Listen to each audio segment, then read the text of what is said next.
Dumoulin, qui est à ma droite. Sophie, qui prépare une thèse de doctorat ici à l'UQAM et à l'Université Paul Verlaine sous la direction de Véronique Lecarte et de Jean-Marie Privat. Sa thèse repose sur une approche ethnocritique des 4 premiers romans de Victor Hugo. Elle s'intéresse aux grandes structures ethnologiques qui composent ces romans, qui les organisent, le croisement carême-carnaval, littératie, oralité. Elle a bénéficié notamment du soutien financier du CRSH et du programme Frontenac dans le cadre de ses travaux. Elle nous livre une communication qui s'intitule « Il était une fois une jeune fille, sa chèvre et son petit soulier, la Esmeralda et la douce idiotie de l'enfance ». Merci.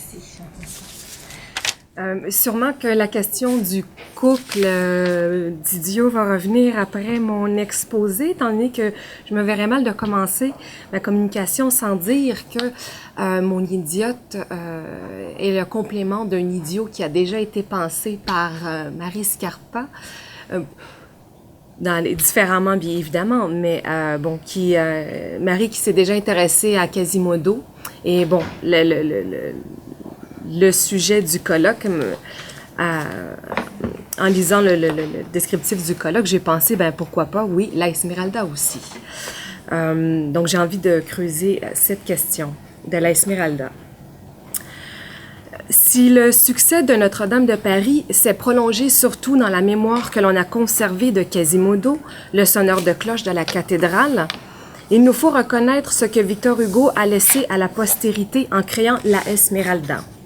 Personnage éblouissant et tout aussi complexe que son double inversé, le bossu, la bohémienne à la chèvre a de fait marqué l'imaginaire collectif avec sa danse de feu, ses jeux d'adresse et son chant envoûtant qu'elle offre en spectacle au peuple de Paris sur la place de Grève.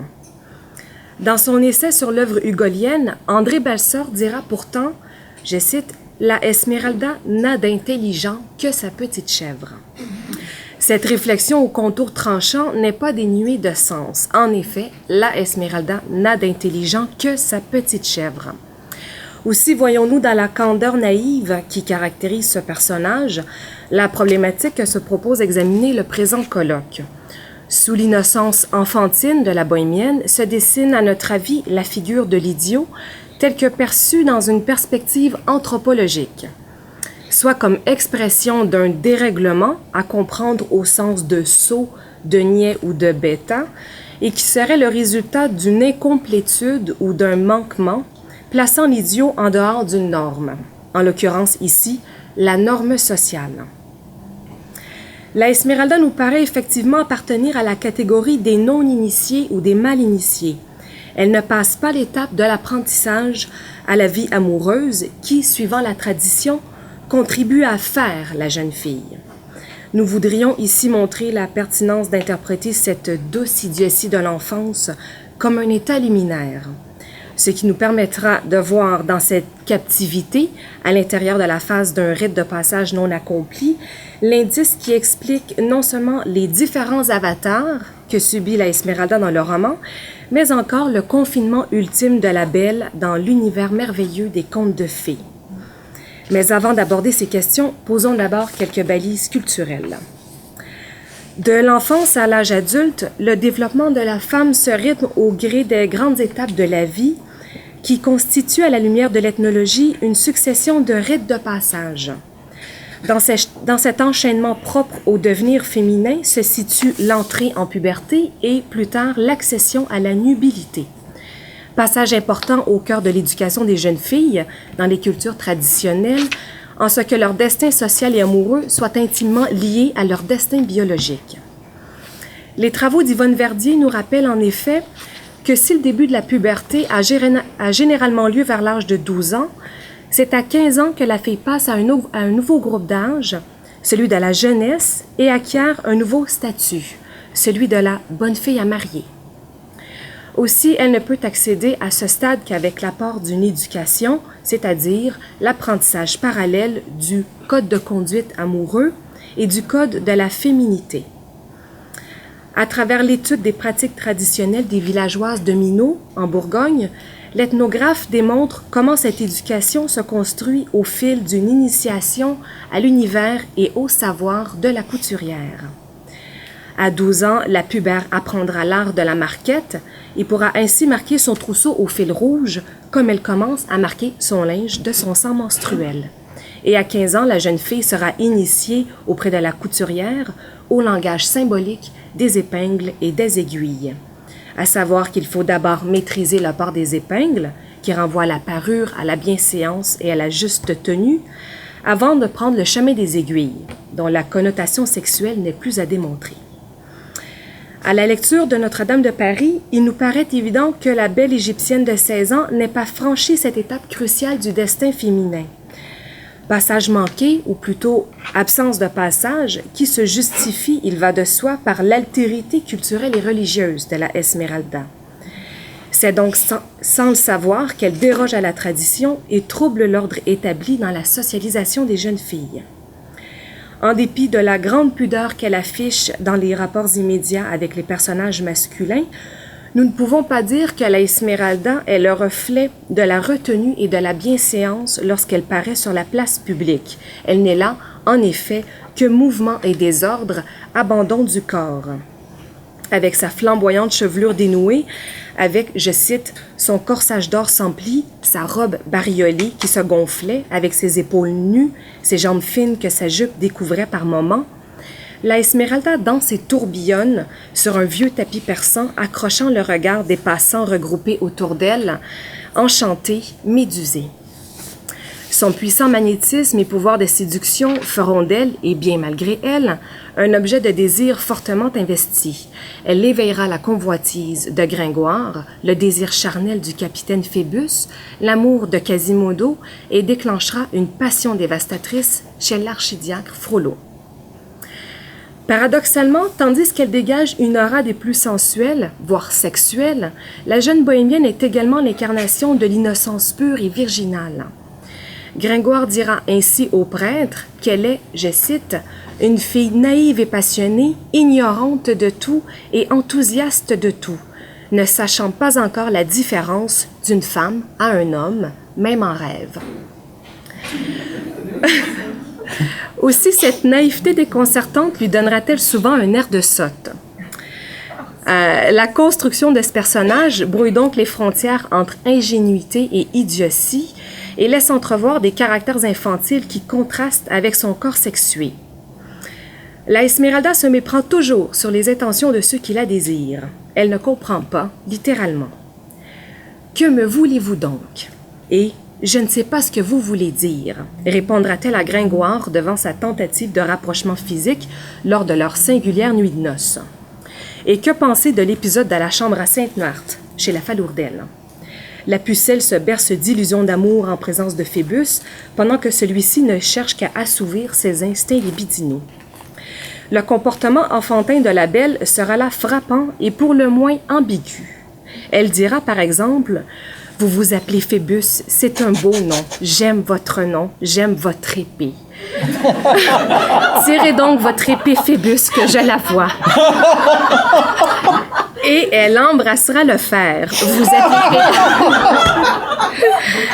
Vous êtes l'épée d'un brave. J'aime mon capitaine. Et elle enchaînera. Phébus, marchez donc un peu que je vous vois tout grand et que j'entende sonner vos éperons. Comme vous êtes beau. Amusé par l'attitude d'émerveillement de la Esmeralda, Phébus l'appellera d'ailleurs « enfant » à quelques reprises.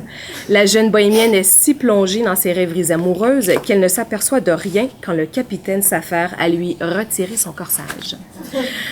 De même, la Esmeralda est tout à fait démunie pour comprendre les sentiments amoureux que lui vouent Quasimodo et le prêtre. Elle prendra la passion du premier pour une simple amitié et celle du second pour de la haine.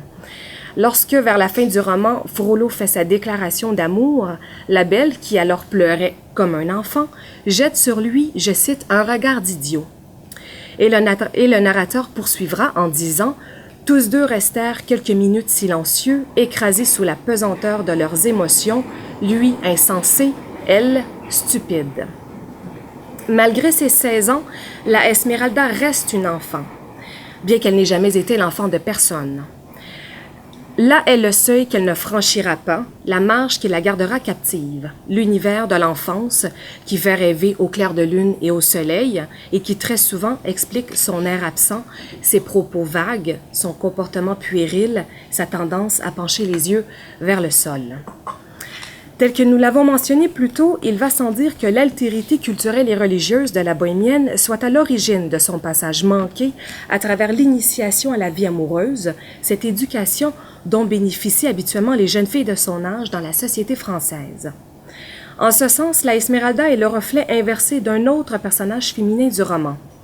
Dans le triangle amoureux opposant devant Phébus, l'Égyptienne à fleur de lys, n'est-ce pas celle-ci qui incarne la figure de la fille à marier, la promise qui attend docilement son destin? Fleur de lys connaît de toute évidence le langage des épingles et anticipe le chemin des aiguilles. Cela s'observe dans un épisode particulier qui investit la signifiance sociale de cette pratique traditionnelle. Partie intégrante d'une communauté féminine, la demoiselle est en effet présentée au lecteur avec ses compagnes, toutes filles de bonne maison, portant la coiffe ajustée d'un voile. Rappelons que la coiffe, fixée par des épingles et retenant la chevelure, est l'indice par excellence de la juste tenue. Mais ce que font les jeunes filles est plus révélateur. Je cite, « Chacune d'elles tenait sur ses genoux un pan d'une grande tapisserie à l'aiguille à laquelle elles travaillaient en commun. » Certes, le savoir ethnologique sur les travaux d'aiguille nous permet ici de considérer l'occupation de Fleur de Lys et ses alliés comme un indicateur de leur rang social. L'ouvrage brodé de fantaisie, tel que l'explique Anne Monjaret, je cite, « est placé du côté de la finesse, du blanc virginal, du religieux. Il est réalisé surtout par des filles de bonne famille, de conditions sociales élevées. » Mais ce même savoir, en faisant reposer le langage symbolique des aiguilles sur leur valeur sexuelle, donne surtout un autre sens aux paroles de la mère, Madame Aloïse, qui, dans son rôle d'entremetteuse, auprès de Phébus, je cite, « s'évertuait à lui faire remarquer tout bas les perfections infinies avec lesquelles Fleur de Lys piquait son aiguille ou dévidait son écheveau. Tenez, petit cousin, lui disait-elle en le tirant par la manche pour lui parler à l'oreille. Regardez-la donc. » Or, ce que la mère ne semble pas remarquer, c'est que lui est complètement désintéressé et qu'elle, elle boude. L'ennui profond et la froideur de l'officier à l'égard de sa promise n'ont d'égal que la grotte de Neptunus qui figure sur l'ouvrage de Fleur de Lys. D'ailleurs, à la fin, leur mariage sera annoncé par le narrateur comme faisant partie de la succession des fins tragiques que connaissent les personnages du roman. Suivant la logique d'opposition qui relie Fleur de Lys à la Esmeralda, nous serions du reste tentés d'interpréter en contrepoint de l'aiguille de la jeune héritière l'aiguillon de la bohémienne, ce poignard qu'elle cache sous sa robe et avec lequel elle défendra farouchement sa virginité lors de sa nuit de noces avec Gringoire. L'on aurait pu effectivement penser que le mariage à la cruche cassée, même s'il ne répond qu'à la loi païenne, amène la Esmeralda à franchir le seuil de la vie adulte. Représentant un des temps forts de la vie sociale, dira Martine Ségalen, le mariage marque pour les époux la fin de la jeunesse et l'entrée dans le monde adulte avec ses droits à la sexualité et à la reproduction et ses devoirs. Mais le mariage ne sera jamais consommé. Devant les avances d'un Gringoire, la Esmeralda se change vite en abeille, braquant son aiguillon qu'elle dissimule sous ses jupons. Le rite n'aboutit pas et devient dès lors inefficace. De toute façon, le seul but de ce mariage païen, aux yeux de la belle, était de sauver le poète du gibet. Issue d'une autre culture et rébarbative à toute forme de religion, la Esmeralda est donc en marge des autres filles de son âge.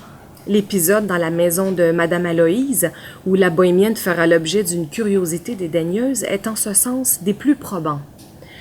En effet, la Esmeralda, appelée à venir distraire les jeunes filles aux aiguilles, reste d'abord interdite sur le seuil de la porte, n'osant faire un pas de plus, jusqu'à ce que la mère l'invite à approcher. L'éblouissante beauté de l'Égyptienne attise aussitôt la jalousie de la communauté féminine, qui alors prend soin de se rallier dans l'adversité pour tenir la belle à l'écart du groupe. Aussi, le savoir-faire des demoiselles en matière de couture sera-t-il mis à profit dans cette marginalisation, dans la mesure où leurs attaques à l'égard de la tenue vestimentaire de la Esmeralda seront dans le texte comparées à des piqûres d'épingle. Qui est donc cette Esmeralda?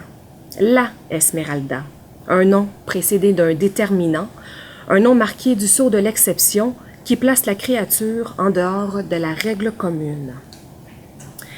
Si la Esmeralda est en marge des autres filles dans le roman, elle est avant tout dans une marge. N'ayant pas franchi l'étape de l'apprentissage à la vie amoureuse, la douce idiote garde une âme d'enfant dans un corps de jeune fille. C'est pourquoi nous pourrions la qualifier de personnage liminaire. Comme l'a bien montré Marie Scarpa, le personnage millénaire est pris dans un entre-deux où il se trouve en situation d'ambivalence. Captif de la phase de marge, telle que modélisée par Vangenette dans son schéma tripartite du rite de passage, il se définit par les diverses transformations ou inversions d'état qu'il y connaît et qui autrement donneraient lieu, si le passeur passait, à la construction de son identité dans la relation à son groupe ou à la collectivité. La Esmeralda suit cette logique de la liminarité en ce qu'elle est prisonnière d'un entre-deux et subit différents avatars qui renvoient ultimement à la question de son identité et de ses origines. La Esmeralda est le personnage par excellence du mystère et de l'indétermination. Au cours de la pièce de Gringoire, au début du roman, dans la grande salle du palais, elle apparaît comme un fantôme. Lorsqu'on crie son nom afin de signaler sa présence sur la place, d'emblée un effet magique se produit et tous les spectateurs se précipitent aux fenêtres et à l'extérieur pour aller observer la belle. Au grand désespoir du poète, qui voit alors sa représentation brutalement interrompue. Or, ni Gringoire ni le lecteur n'aperçoivent la Esmeralda à cet instant, ils n'ont entendu que son nom. Tout ce jeu de vue et de non-vue, qui accentue le mystère de la bohémienne, fera dire à Gringoire « Je veux que le diable m'écorche si je comprends ce qu'ils veulent dire avec leur Esmeralda. Qu'est-ce que ce mot-là d'abord? C'est de l'égyptiaque. » Quand elle paraît enfin, 3 chapitres plus tard, il plane un doute sur sa nature humaine tant elle incarne l'idéal de beauté et de féminité. Je cite « Si cette jeune fille était un être humain, ou une fée, ou un ange, c'est ce que Gringoire, tout philosophe sceptique, tout poète ironique qu'il était, ne put décider dans le premier moment tant il fut fasciné par cette éblouissante vision. C'était une surnaturelle créature. En vérité, pensa Gringoire, c'est une salamandre, c'est une nymphe, c'est une déesse, c'est une bacchante du mont Ménaléen. Personnage de l'ambivalence et de l'entre-deux, qui danse sur la place dans un vaste espace ici libre entre la foule et le feu, la Esmeralda est indéfinissable. Disons plutôt qu'elle se définit par ce qu'elle pourrait être, ce qu'elle semble être ou ce qu'elle n'est pas. Le narrateur dira « Chaque fois qu'en tournoyant, sa rayonnante figure passait devant vous, ses grands yeux noirs vous jetaient un éclair. Autour d'elle, tous les regards étaient fixes, toutes les bouches ouvertes. » À l'image de Méduse, la Esmeralda a en effet quelque chose de mythique et d'intemporel. Aussi conjoint-elle les contraires. Je cite, « Elle se conçoit comme l'un des termes de plusieurs antithèses », dira en ce sens Jacques Sébachère. Non seulement car elle était à la fois enfant et jeune fille, mais parce que ses avatars, comme nous le verrons, s'opèrent sur le mode de l'inversion. À l'égal de sa danse, la Esmeralda est en constante mouvance. Elle tourbillonne et se meut dans l'espace des différentes altérités qui gravitent autour d'elle en couvrant, tels des masques, sa véritable identité. La Esmeralda, nous l'avons dit déjà, c'est d'abord une bohémienne.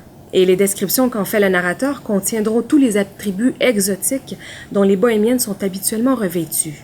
Elle a la peau dorée des Andalouses, de longs cheveux et des yeux noirs. Elle danse sur un vieux tapis perçant au son d'un tambour de basque. De petits disques métalliques ornent sa chevelure et les mouvements de ses bras sont comparés à de souples écharpes. Les origines de la Esmeralda sont incertaines et elle a voyagé dans de nombreux pays avant d'arriver en France. Ce métissage de l'ici et de l'ailleurs se reflétera tant dans son langage que dans son costume. Enfin, elle porte en elle l'idée de la liberté absolue, libre de vivre comme elle l'entend et d'aimer qui elle aime. Aux yeux de Gringoire, la Esmeralda paraît tel un oiseau, une abeille, parfois une guêpe. Il dira d'ailleurs au prêtre qu'elle est, je cite, « une espèce de femme abeille ayant des ailes invisibles aux pieds et vivant dans un tourbillon. Elle devait cette nature à la vie errante qu'elle avait toujours menée. » Mais la Esmeralda n'est pas que cela, c'est aussi une sorcière. Pour Claude Frollo, elle est un ange du mal envoyé de l'enfer avec sa bête du sabbat pour provoquer sa perte. Mêlé à la foule qui assiste au spectacle de la belle, il dira du numéro qu'elle fait avec Djali, sa chèvre, qu'il y a de la sorcellerie là-dessous. La Esmeralda est également calomniée par la recluse de la Tour Roland, aussi appelée la Sachette, et connue autrefois sous le nom de Paquette la Chantefleurie. Ancienne courtisane devenue pénitente, la recluse est hantée par les Égyptiennes qu'elle tient responsable de l'enlèvement et de la mort de son enfant il y a environ 15 ans. Du fond de la cellule où elle s'est emmurée, la recluse maudit la Esmeralda et hurle à son adresse des injures telles que « sauterelle d'Égypte »,« cigale d'enfer » et « voleuse d'enfants ». Or, ce que la pauvre découvrira à la fin du roman, c'est que la bohémienne qu'elle maudissait sans répit est justement son enfant perdu et qu'elle croyait morte. Les accusations de sorcellerie dont la Esmeralda est victime prennent du reste une tournure dramatique lorsqu'elle est condamnée par l'officialité pour le prétendu meurtre de Phébus et jugée au palais de justice. Épisode donnant lieu à une démonstration assez conforme de la façon dont se déroulaient au Moyen Âge les procès de sorcellerie menés par les instances religieuses. Djali sera appelée à la barre comme témoin et complice de magie maléfique et la Esmeralda sera torturée afin d'avouer des méfaits qu'elle n'a jamais commis, dont celui d'avoir assassiné le capitaine. Bohémienne, sorcière, la Esmeralda est plus encore. Au niveau métaphorique du texte, elle possède des traits de la déesse Isis. Rappelons qu'Isis est l'icône de l'idéal féminin inaccessible et le voile qu'elle porte n'est pas un simple accessoire, mais le symbole d'un mystère convoité. Il renvoie à la quête et à la révélation d'un sens caché, motif qui illustre le mouvement du dévoilement de la déesse. Le lien de filiation entre Esmeralda et Isis va au-delà de la beauté surhumaine de la bohémienne et de la vénération singulière que lui vouent notamment les truands de la cour des miracles, vénération qui s'apparente à un culte. En effet, Hugo reprend le topos du voile de la déesse dans la composition de son personnage, chez qui il s'inscrira également comme signe de la recherche d'un sens. Aussi est-ce le caractère énigmatique de la Esmeralda qui renvoie à la figure Isiaque les nombreuses indéterminations à rattacher à ce personnage. La question des origines inconnues de la belle repose donc sur un attribut majeur du médisis, soit la symbolique double du voilement-dévoilement, par rapport à un savoir occulté et la quête de la connaissance. Si la première apparition de la Esmeralda dans le roman met de l'avant tout le mystère qui l'entoure, à la fin, le lecteur assiste au dévoilement du personnage, à la révélation de sa véritable identité, dès l'instant où la recluse de la Tour Roland trouve la clé de l'énigme. Autre manifestation de l'entre-deux de la phase de marge, un dernier avatar marquera la liminarité de notre idiote au fil du récit, en opérant cette fois-ci sur le mode de l'inversion. De fait, la Esmeralda se transforme ultimement en figure christique. Cette métaphore se construit progressivement tout au long du roman, mais se précise à partir de l'épisode où la Esmeralda, à la suite de sa condamnation, doit faire amende honorable devant la cathédrale Notre-Dame. Là se produit en effet un revirement de situation.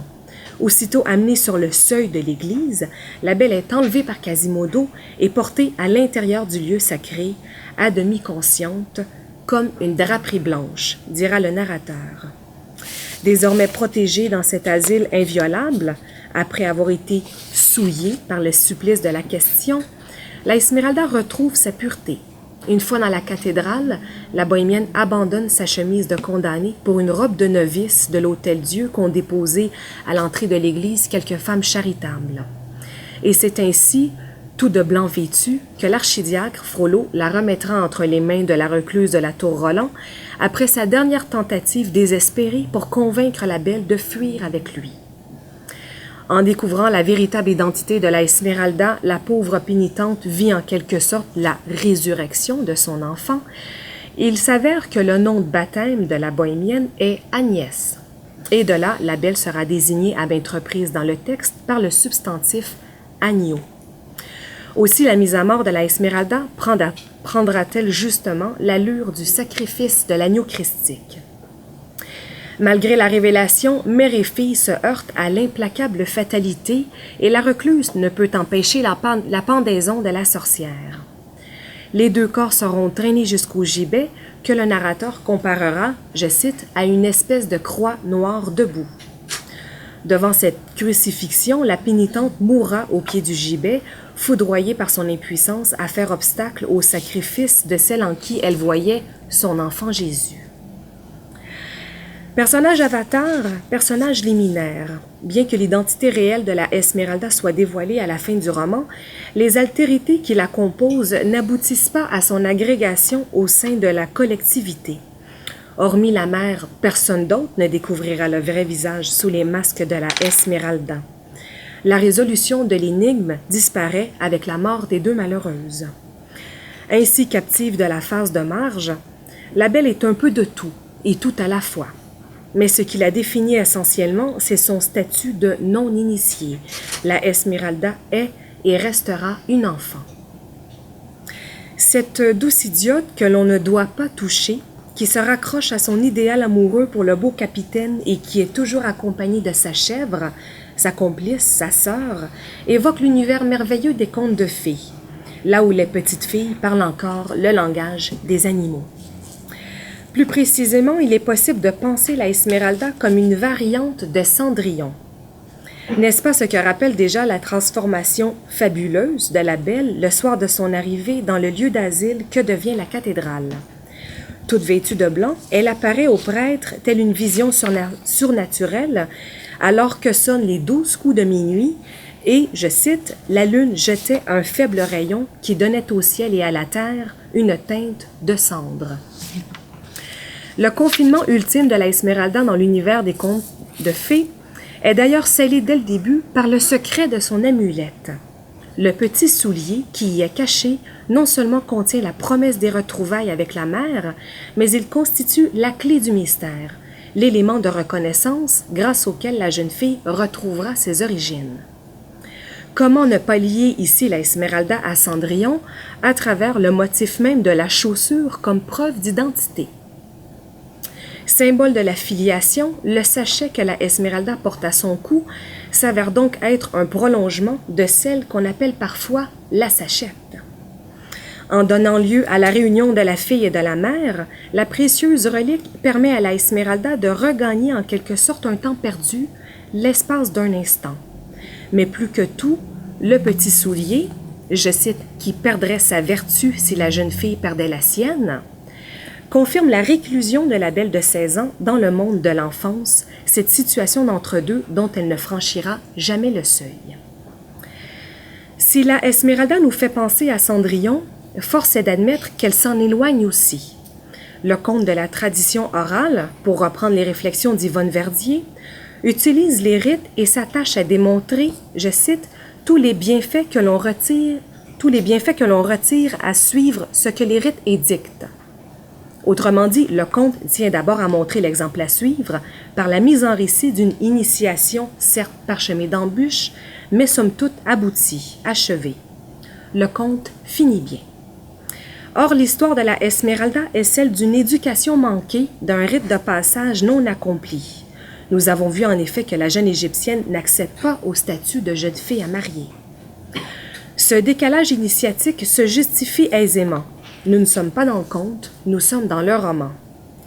Et à l'opposé du conte, explique Yvonne Verdier, le roman mettra en scène les rites en racontant, je cite, ce qui se passe quand on s'en écarte. Les destins individuels emboîtent le pas sur les règles collectives et l'ordre social. Puisque le rite est ici dysfonctionnel, que la passeuse ne passe pas et reste ainsi prise dans la marge de l'enfance, les éléments de référence au conte de Cendrillon, en l'occurrence le motif de la chaussure, seront dévoyés. Effectivement, dans les rites traditionnels entourant le mariage, comme le rappelle Martine Ségalen, c'est l'époux qui offre à la mariée ses souliers le matin de la noce. pratique qui donnait lieu à divers scénarios de vol où le jeune homme devait ultimement débourser une somme d'argent pour récupérer son bien. Le mari chose donc la mariée, ce que reprend le conte de Cendrillon. Le roman de Hugo opère toutefois un déplacement par rapport au rôle du fiancé. Il n'y aura pas de prince charmant pour chausser la Esmeralda et pour soulever son voile. En fait, ses fonctions sont remplies de façon métaphorique par la mère. Ce détail n'est pas anodin si l'on tient compte de la forte symbolique sexuelle du soulier dans l'union maritale. Au centre de plusieurs rites visant à assurer ou à protéger la fécondité de la femme, le soulier, dira Martine Segalen, symbolise le sexe féminin et plus précisément la matrice. Au lieu de préfigurer l'accès de la Esmeralda à la nubilité et au statut de bonne fille à marier, le petit soulier, en confinant la belle dans l'univers de l'enfance, renverrait donc plutôt ici à la matrice de la mère. D'ailleurs, l'épisode final de la reconnaissance, alors que la recluse tente désespérément de cacher sa petite Agnès à l'intérieur de son cachot, de sa cellule, ne représente-t-il pas un retour au giron maternel? Cette histoire merveilleuse d'un ratage initiatique nous permet de comprendre autrement, par rapport à la Esmeralda, le mariage dysfonctionnel avec Gringoire, le mariage inaccessible avec le capitaine Phébus et le mariage refusé avec l'archidiacre Frollo. Aussi nous fait-elle surtout comprendre que le seul mariage possible dans la circonstance est celui sur lequel se clôt le roman, le mariage de Quasimodo. C'est dans la mort, parmi les carcasses abandonnées de la cave de Montfaucon, que se produira en effet la féconde union du sublime et du grotesque. Ultime vestige de ce rite nuptial, des lambeaux de robe, un reste de blanc, un petit sachet orné d'une émeraude et deux squelettes dont l'un embrasse l'autre. Deux squelettes asséchés qui, lorsqu'on voudra les séparer, tomberont en poussière. Merci.